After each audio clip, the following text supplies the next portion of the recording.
A Associação MP Pró Sociedade, que reúne membros do Ministério Público de perfil conservador e que agem em defesa dos direitos fundamentais, divulgou uma nota pública em defesa da liberdade de expressão, em especial dos agentes políticos.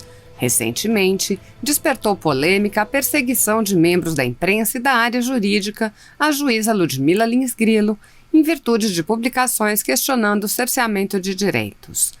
Em meio a esses ataques coordenados, os promotores e procuradores lembram que impor restrições a uma profissão específica representa preconceito e viola preceitos constitucionais. O MP Pró Sociedade reforça ainda que, pela escolha das proibições, tudo indica que está sendo caçada a voz dos conservadores. Ouça a nota do MP Pró Sociedade. Nota pública sobre liberdade de expressão aos agentes políticos. Liberdade de expressão é a mãe de todas as liberdades. Sem ela, não se poderá saber se as outras estão sendo ou não violadas. Impedir um juiz ou promotor, procurador de ter essa liberdade porque sua opinião influencia as pessoas é garantir que só advogados e defensores públicos possam influenciar, não havendo fundamento constitucional que transforme isso em outra coisa que não o preconceito que é, além de garantir a existência de uma casta superior na justiça. Apenas o texto do Constituinte originário poderia caçar ou restringir direitos e garantias individuais previstos como cláusulas pétreas. Isso se delineia de forma ainda mais clara quando existem hipóteses diferentes sobre o mesmo assunto e se proíbe a defesa de uma ou algumas delas, enquanto outras, também sob polêmica, são livremente ditas. Pela escolha das proibições, tudo indica que está sendo caçada a voz dos conservadores. Associação MP Pró Sociedade. Veja também uma participação da juíza Ludmila Lins Grilo durante conferência realizada em 2019 a respeito do combate ao ativismo judicial.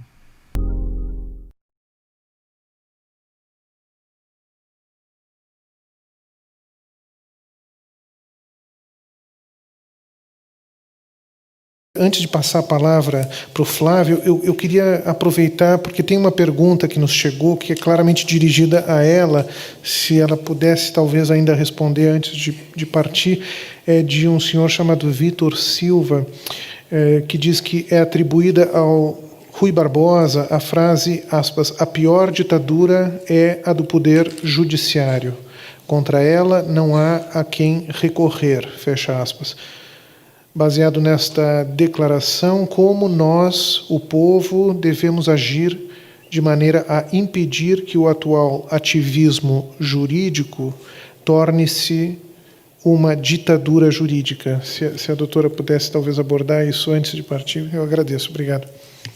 Bom, essa pergunta que ele fez, quem conseguir responder deveria ganhar um prêmio, né? Eu acho que ninguém sabe responder, eu também não sei. Mas existem algumas formas de você conseguir evitar. Eu não sei se exatamente... É claro, o povo sempre tem aquele poder de se manifestar, de ir às ruas, de fazer pressão, mas, em princípio, eu vejo que o ativismo judicial pode ser, ao menos, minimizado com a atuação mais proativa do próprio Poder Legislativo. Eu até já conversei com alguns deputados, tal. Existe uma via legislativa que eu entendo que poderia ser bastante eficiente se fosse mais utilizada, que é a via das normas explicativas. Eu vou dizer o que são normas explicativas. No Código Penal, por exemplo, nós temos as normas penais incriminadoras, que são aquelas que prevêem penas, estipulam os crimes e as respectivas penas, e nós temos as normas penais não incriminadoras, que são aqueles outros artigos do Código Penal que não fazem isso, que, por exemplo, explicam o conteúdo da norma. Por exemplo, existe um artigo no Código Penal que explica o que é funcionário público para fins penais. Então, tem crimes que são praticados por funcionários públicos. Então, essa norma explica o que é o funcionário público para fins penais. Então, há muitas outras normas explicativas, né? Então, eu acho que o ativismo judicial pode ser bastante minimizado se os parlamentares se valerem das normas explicativas com mais frequência. É óbvio, nós temos milhares de leis, você não vai ter condição de explicar cada coisinha na lei, de cada detalhezinho de tudo. Agora, em relação aos temas mais sensíveis, como, por exemplo, o aborto, a legítima defesa, é possível criar normas explicativas. No próprio anteprojeto do ministro Moro, projeto anticrime, existe ali, para mim, uma clara norma penal explicativa, na parte que ele trata da excludente da ilicitude. O Código Penal, nos artigos 23, 24 e 25, estabelece as excludentes de ilicitude, ou seja, quando uma conduta típica penal é praticada, mas é praticada mediante uma excludente de ilicitude, ou seja, legítima defesa, estado de necessidade, estrito cumprimento de dever legal, enfim, não há crime. Então, na verdade, a gente nem precisaria de nenhuma norma explicando. Para mim, o Código Penal está muito claro.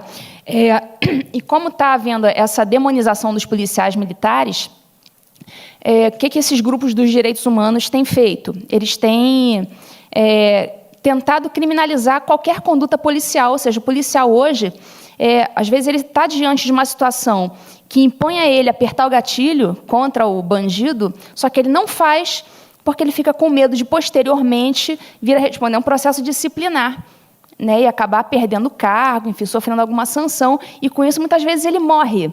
Então, o que o anteprojeto do ministro Moro fez?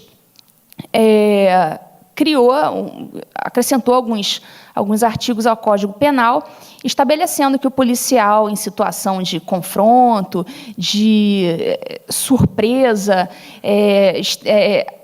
em aquele estado de necessidade mesmo, em confronto, está em pleno tiroteio, que, nesses casos, movido pelo medo, pela emoção, enfim, ele estaria acobertado pela excludente da ilicitude. Então, veja bem, na verdade, nem precisava desse artigo, já existia a norma penal da legítima defesa, só que o projeto do Moro explicou mais ainda, né, foi mais detalhista em relação à excludente da legítima defesa. Então, eu acho que o ativismo judicial pode ser minimizado pela via das normas explicativas. E nada impede também que o povo se manifeste, eventualmente, quando houver algum ativismo bem nefasto, como aqueles que eu citei na minha fala.